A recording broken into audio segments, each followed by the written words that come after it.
IndyCars, anybody from 15 drivers could win on any given day. You have your favourites and the power teams like Penske and Andretti, but some of the smaller independent teams like AJ40 Racing are always finishing on the podium, second, third place. So it's just a lot more interesting, and the racing is better.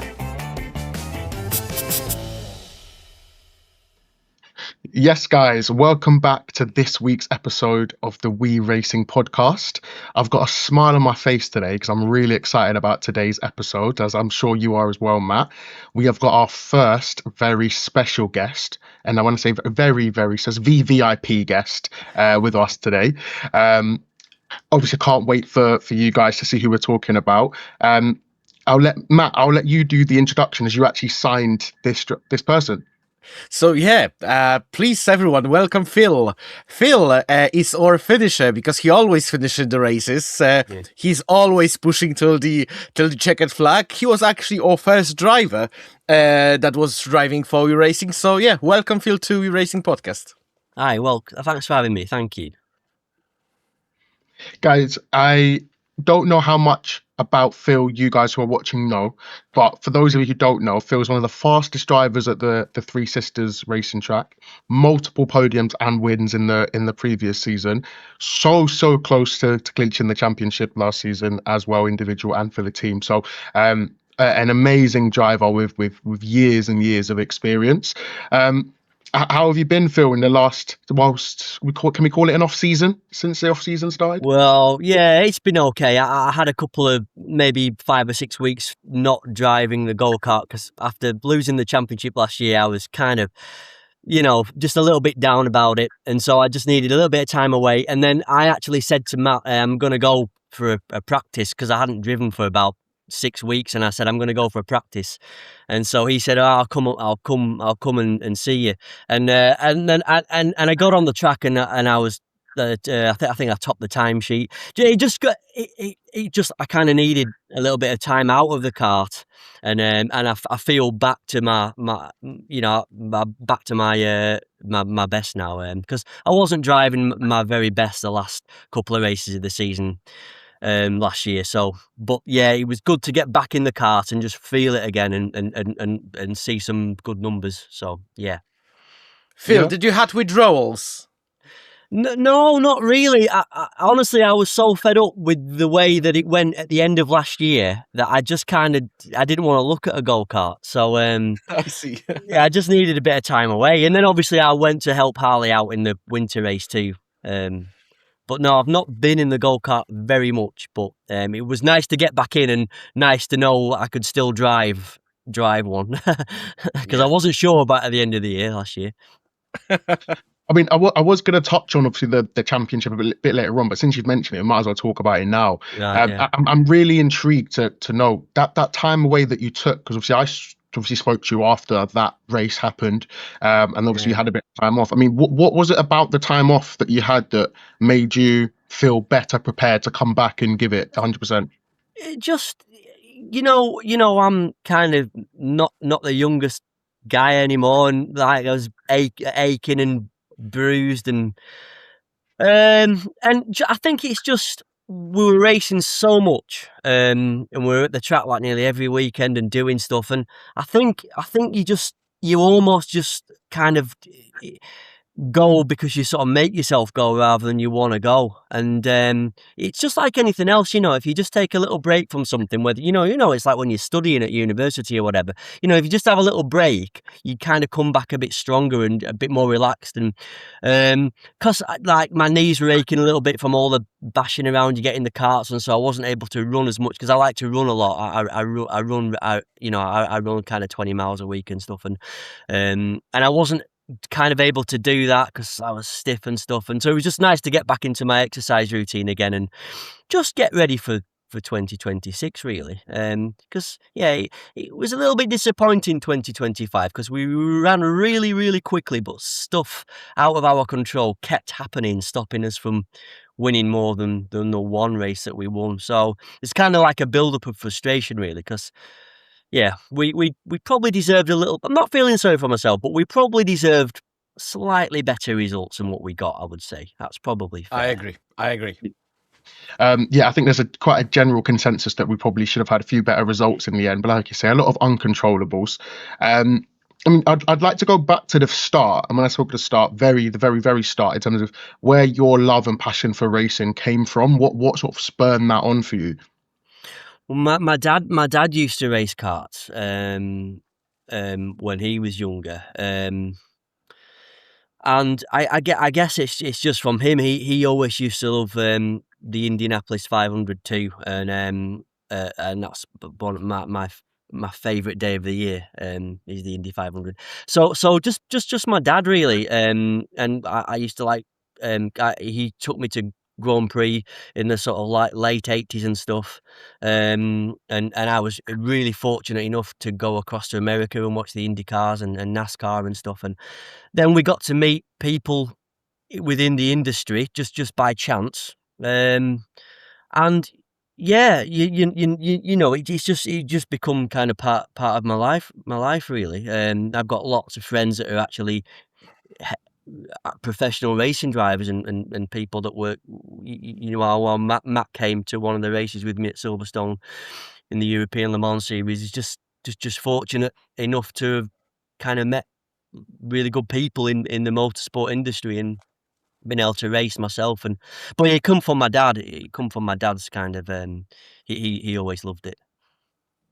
And is there a moment that sticks in your head with your dad that really stands out in terms of a racing experience? Well, I think my childhood hero was a driver. He's died in 1986. He was a driver called Elio De Angelis, and he was actually Ayrton Senna's teammate at Lotus when they both drove the John Player Special cars, which are iconic.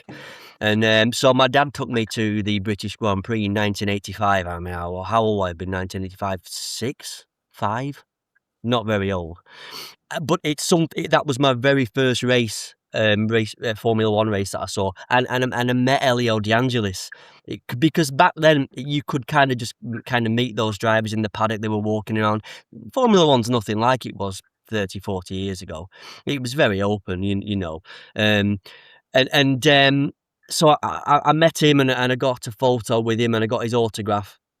So he was my sort of childhood hero, and then tragically, in 1986, he was killed in a testing accident at Paul Ricard when he left. Basically, he just couldn't stand racing with Ayrton Senna. Senna just took over the Lotus team, and Lotus couldn't support two drivers, so De Angelis went to Brabham, and he was killed. But there's that moment, the 1985, I think it was called the European Grand Prix, actually, not the British Grand Prix, at Silverstone that year. Meeting him and and I've been going ever since. I love that. Love that. I mean, talking about, see, that's your sort of one of your first racing experiences you've been live, but what sort of racing do you like to watch? The people that are listening, let them know. Obviously, I know that you are a bit of an IndyCar fan. Yeah, I love Indy cars. Yeah. What other sort of racings do you like to watch? So IndyCar racing, I prefer I like the racing in North America. I like IMSA, the sports car racing over there. I like watching NASCAR because I've watched it from being a kid. I like Formula One, obviously. I like watching everything, but I think IndyCar racing is probably my favourite form of motor racing. I won't miss any IndyCar racing, and I try to go across to watch at least one race a year. I went to the Toronto IndyCar Grand Prix last year, which was fantastic. And yeah, for me, IndyCar racing's just unbelievable. It's so special, and it's unique as well, because people look at the cars and to kind of the uneducated, they look like Formula One cars. You know, they're the basic shape, same kind of shape, same sort of speed, but they're very, very different. And it's if you ever get to see an IndyCar race or the Indy 500, it just blows your mind, the speed that they do. And I think that's what kind of got me stuck. And that's why I like racing at Three Sisters more than anywhere else, because it's the fastest track in the country. It's the sensation of speed. I hate going around all these tracks with all these slow hairpins and technical. I just like the speed. So that's why I like watching the oval racing in America. Like, love Flat to out send speed. it. Send it Love with a that. capital S. Yeah, yeah.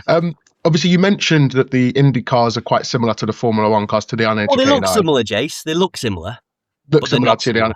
to the uneducated eye. If you were gonna speak to someone who only knows F1 and you had to describe IndyCar to them in a sentence, how would you describe it? How would I describe it? Just exhilarating. It's just enthralling. Because if you like Formula One, you would like watching IndyCar racing because there's no reason not to, because IndyCars have a lot of ex F1 drivers, people like Roman Grosjean, Wasn't Marcus who's Ericsson there as well? Marcus Ericsson, loads of drivers. Of course, Nigel Mansell was famous. He famously won the 1992 Formula One World Championship, went across to the IndyCars and won their championship in 1993. That kind Jacques of Villeneuve started as it. well, So, isn't it?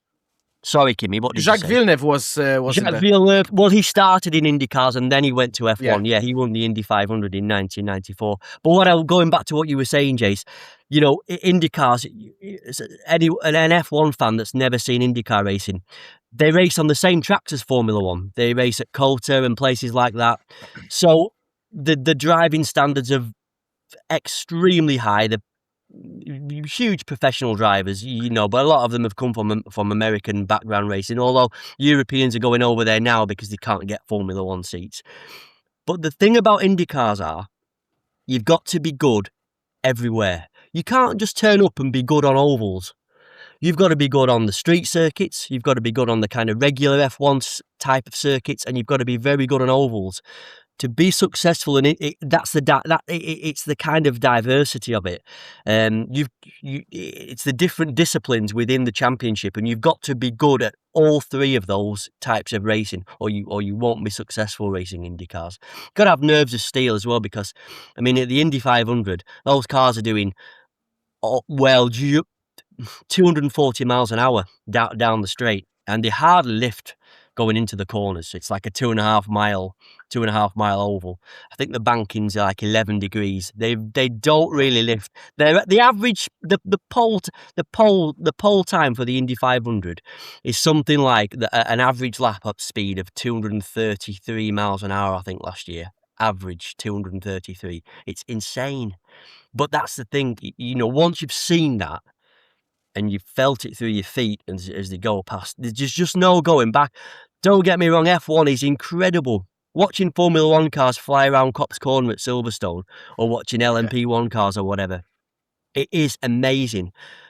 But until you've seen an Indy car pass you at that kind of speed, you know what I mean? It's like, for me, it's just another level. So yeah, it's just enthralling, is IndyCar racing, if you give it the time and kind of just accept that it's Americanisms, because it's obviously they go to Canada once, but I think the other 14 rounds are all in America, obviously. Yeah, obviously we spoke about the cars again to the uneducated being kind of Yep. at least looking similar. In terms of the Yeah. drivers, like there's been a few crossover drivers. Yeah. What's one skill of a driver that, if let's say they were in Formula One, maybe not even in Formula One, but what's one skill that you'd say a driver needs to have to be an IndyCar driver that you might not need, let's say, per se as much for other racing categories? You need the ability to race single seater cars. I think some of the guys that come across from NASCAR or the endurance cars, the kind of closed cockpit cars, they seem to. It's difficult. It's not easy for them to transition. That's not true. There have been numerous drivers that have done, but I think it's the kind of like level of physical fitness that you need to race an IndyCar is similar to Formula One. These guys they're all tiny. They're like me, they're really small. So you've got to be able to race in the heat for 2 hours.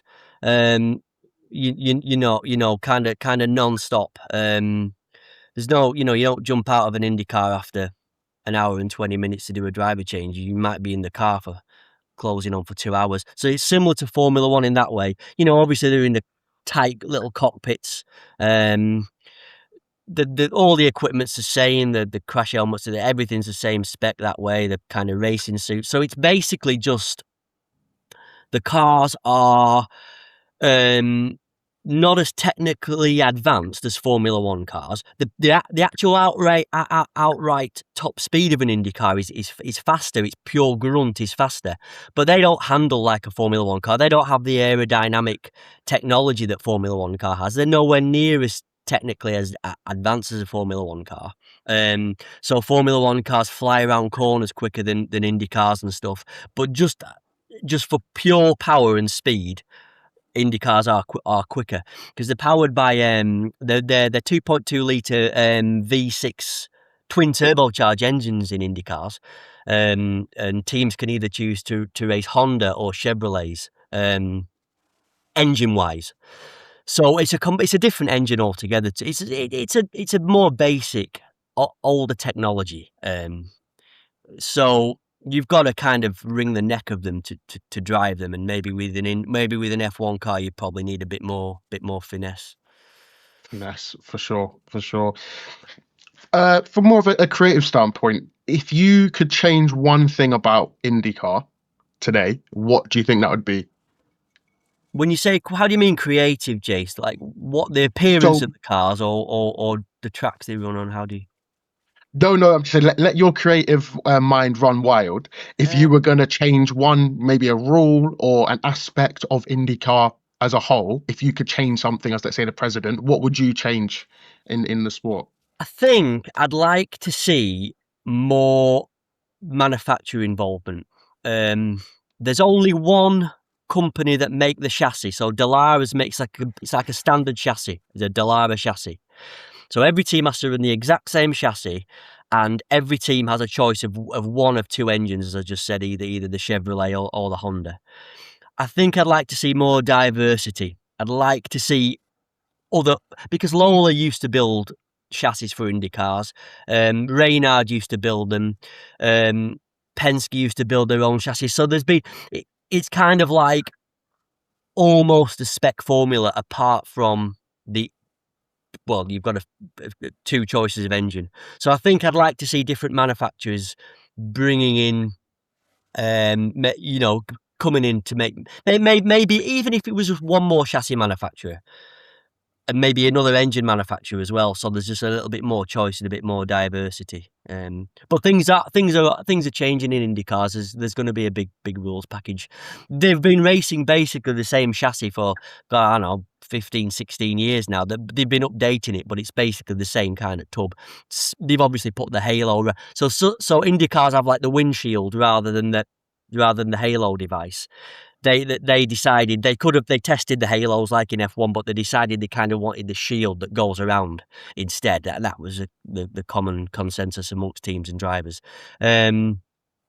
So yeah, but there's going to be it needs a bit of an upgrade. Does IndyCar the actual chassis needs an upgrade. They do have supercapacitor hybrid systems in the cars too, but again, it's not on the same level as a Formula One hybrid. It's not as technically advanced. It's just like they store the energy up for over the lap, and then gives them an extra 80-90 horsepower for I'm not quite sure how long, maybe sort of 20 seconds or something. But again, it's just the technology that's what people have to realise with Formula One and Indy cars is that Formula One cars are much more technically advanced than Indy cars. But that doesn't mean it's better. But the racing in Indy cars is so much better because you can have in Formula One, you've really only ever got 3 or 4 potential winners. To be fair, you know where the winners are going to come from. In Indy cars, anybody from 15 drivers could win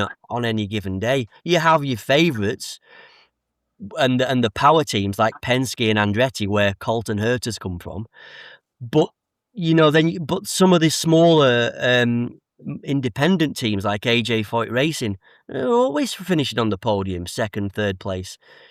So it's just a lot more interesting, and the racing is better. It just is, because there's that many overtakes, and obviously on an oval as well, they're passing people 3-4 times a lap, kind of 3 wide at 230 miles an hour.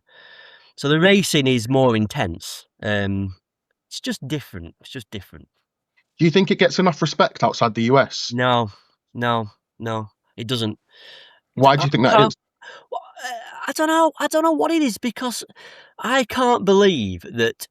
Kimmy, we were talking about this. What's the form? What's the super license points? If you They if you just want to, changed it. It's very similar to Formula 2, but it's yeah, but it nowhere should be near to higher than Formula 1. Formula 2. It should be higher than Yeah. Formula IndyCar should be higher than Formula 2. Come on. It's because they're not. It's not the reason I think is because it's not in the FIA rule package. Yeah, You because they're know, not paying them. That's all. they don't want they want to keep yeah. But there's always been a thing about in history drivers racing in Formula One and then racing in the Indy 500. Jim Clark did it back in the 60s. Jean Alesi's done it. Fernando Alonso's done it. Everybody wants to, they may not want to race Formula One, but you ask a lot of Formula One drivers, they would love an Indy 500 trophy on there. But the thing is, it's a really dangerous race, and to a lot of those guys, it's not worth the risk. But if any Formula One driver told you, "Oh, I don't want to win the Indy 500," they surely would be lying, because why would you never want to win the Indy 500? Yeah. Such a This special is where event. the Triple Crown is coming from. Win the Monaco, win the Indy 500, and you win the Le Mans. And Le Mans, Yeah. yeah. I mean, and it's virtually impossible to do it. It's almost impossible to win all those 3 races. Yeah. I think several drivers have got 2, haven't they? I think only 2. Yeah. I don't remember who, but I think it No, was I only can't 2 remember drivers. who. I can't remember myself, but yeah. I mean, Fernando Alonso. I wonder if he'd still like another go at it. Because Nigel Mansell never won the Le Mans 24 hours. No, we know Mansell never won the Indy. He won the IndyCar Championship, but he didn't win the Indy 500. That's right. So even Nigel Mansell didn't achieve. If you guys could only win one, if you guys could only win one, that's to both of you. So you've got Le Mans, Indy 500, or Monaco, and you could only win one. Which one would you rather win? Go on, Phil. Well, you know my answer. The Indy 500. the Indy 500 is everything. It's just. You need what you need to do is sit down and watch it in May, Jace. It's just outstanding. Go on, Kimmy. I'd be interested to know what you would say. I would say I would be very close between Monaco and Le Mans, but because the endurance races is getting so much more popular, and I'm going so much more into it, I would say Le Mans. I think it's more popular and there's more prestige of winning Le Mans than Monaco at the moment, because we can see in Formula 1 it's a procession, but in actual Le Mans you can have massive dramas and great races like we've seen last year, for example.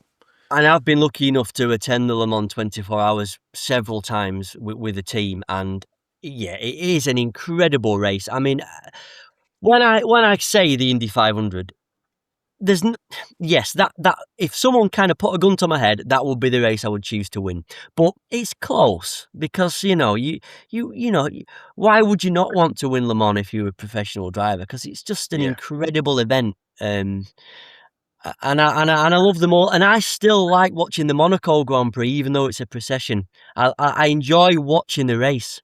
Of course, it's on the same day as the Indy 500, so it's a great. Although it isn't this year, it always has been. So you have the Monaco Grand Prix in the UK in the morning, and then the Indy 500 kind of Sunday dinner time. Wow, what a day! What a day! Like Christmas for you, Phil. Yeah. Like, well, it's better than Christmas. It's Christmas and birthday all at once. Yeah, it's just a better day. And I don't drink very much, but I do find that I get a few beers in for the Indy 500, because I'm kind of. And the other thing, without wanting to bore you, they qualify. It takes all month. The teams are at Indianapolis. They do they race on the infield circuit. They have a round of the IndyCar Championship on the road course that's within the oval. So they go there early May, and then for 3 weekends, because the Indy 500 is always the last weekend in May, they're at the circuit practicing. They have about 12 or 13 practice sessions. It takes all month to qualify for the Indy 500. It's just an incredible event. So it's not just like 1 3-hour race, 500-mile race. It kind of it literally consumes everybody for the whole month of May. And it's just a really special time, and the cars are just fantastic. I've seen spectators and like fans camping for the whole month around and on the track, watching the action.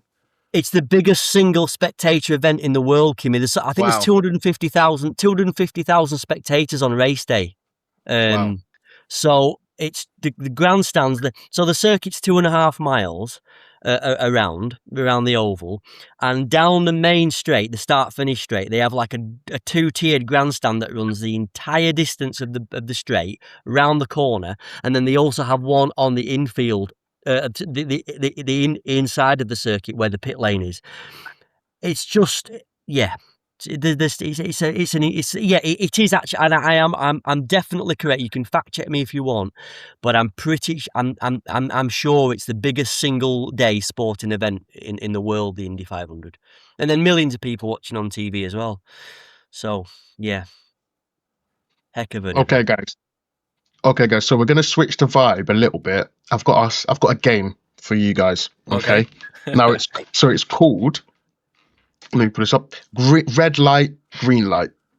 Okay. Although we may allow some yellow lights within that. Okay, as well. Okay. So I'll explain the rules.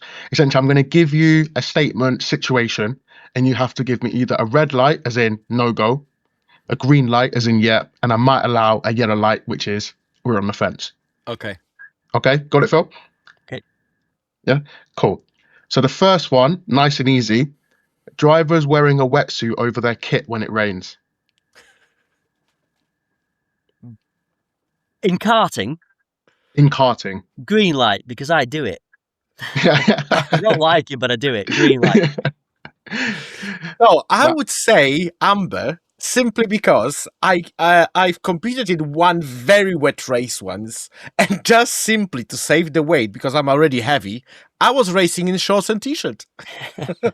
See, that's a dedicated man right there, you see. I hate getting wet. I hate getting wet and cold. It's just miserable. Okay, on to the next one. So this one's a controversial one, okay? So stealing your teammate's first podium of the season to win your first championship. Red light, green light. If I couldn't do it, he would beat me up. So no, I would not dare do that to my teammate. So red light. I just wouldn't dare. He'd kill me. Matt? I would say depends who is my teammate. If it will be any guy from We Racing, absolutely red light. But I had a couple of teammates that I would do it with pleasure. So maybe amber. Because I'm thinking this. Okay, guys, I understand it's harsh because you're going to take away their first podium, but this is going to win you the championship. Exactly. Phil's too good of a man. That's why. That's it. He's a better man. No. You know, Marcin, my teammate. There is no way I would do that. Listen, I accidentally bumped him off the track. And I was terrified. There was a drama for about a month. I jumped out of the car and I ran to him. I'm like, Matt, I am so sorry. There is no way I would risk upsetting my teammate. No way. I had to listen to him swearing on the radio for next 20 minutes. So honestly, I would never ever deliberately run into Marcin. It's just not worth it. No way I would ever deliberately do that. Okay, perfect. Forgetting to adjust a seat for your teammate in an endurance race. Red light, green light. I would say amber. Yeah, me too. I don't mind. Amber. It is a bit annoying, but I wouldn't mind if I have to. Sometimes getting and doing it yourself. Yeah. Fair enough. Okay. Turning up late to briefing. Phil, you don't even go to briefings, do you? Not well. I try not. I try not to. Don't tell anyone. I try not to. No. If you have to go, if it's a situation where you really need to go because rules have changed, regulations have changed, then yeah, it would be a red light to be late. You've got to, because it holds everybody else up. holds all the other drivers up, and you don't want to do that. But if it's just like a kind of run-of-the-mill driver's briefing where you know exactly what they're going to say and you don't need to be there, then green light. Yeah, I would say the same. If it's important race or the track when we never been before, I agree. We have to go. But if it's another race at Three Sisters when they will tell us exactly the same thing, not really. Okay. To be fair, though, I do always say to the marshals, the kind of clerk of the course, is there anything changed? Do I need to go in the briefing? Have they added anything else into it? Just so that keep up to date. Okay, perfect. We're talking about marshals. Next one, marshals not letting you get your cart out when it's stuck. Get your own cart out when it's stuck.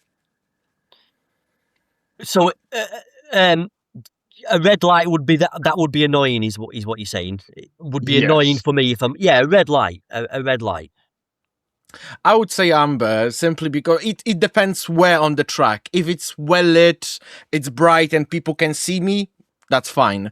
But if it's dark, wet, you never know, because someone might slip and just cut your ankles. Yeah, it's true. You don't think about that though, do you? If you've been knocked off, you don't think you just will get back on the track as quick as possible. Well, I am, because it happened to me once, so now I am. You are right. You are right, Kimmy. It's stupid, really, jumping out on the boat. Yes. You just want to get your cart back on the track. Get back. It's like or you can have an Eamon situation where you're trying to push the cart out of the mud and you're slipping and sliding in the grass. Jason, he will kill you after this episode. You would have that on video, because I'd love to see it, and I didn't see that. It is somewhere in our WhatsApp group. Yeah, I think it's somewhere in there. I want to watch that. Because I used to work at an indoor go-kart track, and we would never let anybody get out and get themselves out. So when I saw it at Three Sisters particularly, I was a bit surprised, but I know they can sometimes. Okay, next one. The driver in front of you is slower all lap, but you can't get past, so you decide to tap them wide so you can squeeze through. Green light. Green light. Green light. Green light. Okay, that's fine. Matt was quick to answer that one, so he already knew. Get out of my way. Yeah. Yeah, nothing wrong with that. Nothing of a little bump off onto the grass. As long as you don't knock them off the circuit, you can kind of do a cheeky bump and run. That's fine, but just don't knock them off the track. Yeah, don't T-bone them, absolutely. But if you're fighting closely, it's almost impossible to avoid the contact. If it's a cheeky bump, just to annoy him a bit or let him know that you are going in, I think it's fine. Yeah, I agree. Perfect. Okay, guys, that's the end of the questions. We had a few mixtures, didn't we? Like mainly green, a couple of reds in there. But we know that if you're ever racing near Matt and he can't get past you, watch out, because he is going to bump you off the track. Yeah, pretty much. He'd crash me to win the race. Well, couple of drivers were trying to pass me on the endurance when I was racing with Phil, and they couldn't. So yeah, you did a good job that day. You brought the car. You only lost about 2 places. You brought it to me in quite a good position. I was surprised as well. Yeah, you did really well. Yeah, you did very well, to be fair.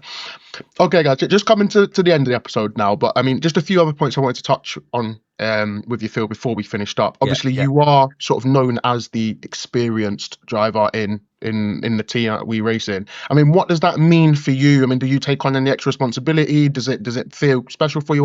What's that kind of situation like, being the experienced one? I don't know. Sometimes you kind of feel like you really should be doing well, and if you're not doing well and the cart's not where you want it and stuff,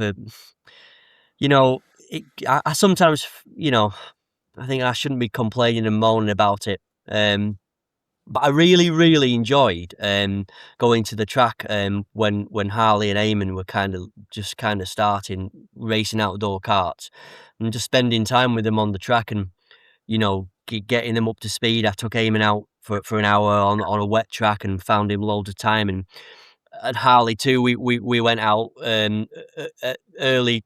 I don't know, maybe this time last year, and got him into the 50-second bracket, which he hadn't done before, and he kind of thanked me for that. So that's I really like to do things like that. I think I'm really sort of patient with drivers that want to.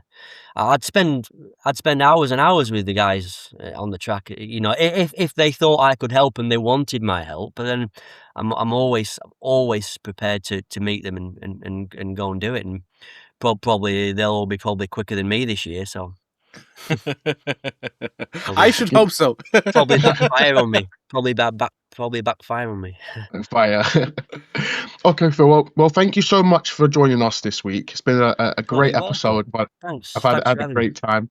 I'm sure Matt has as well, and I'm sure we'll have you back on soon when we can fit in your very busy schedule between going to F1 races and IndyCar races and all the rest.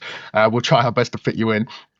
Well, it will be very soon. The Three Sisters season will be starting in March, won't it? I'll certainly be doing the first race. Not sure what the other guys are going to do, but I'll be there, and maybe also I might go on the track with Harley in a couple of weeks as well for his last round of the Winter Endurance Championship, where maybe we'll try and help him get up the field. And anyway, thanks a lot for having me. It's been really good to see you all, and pleasure, thanks.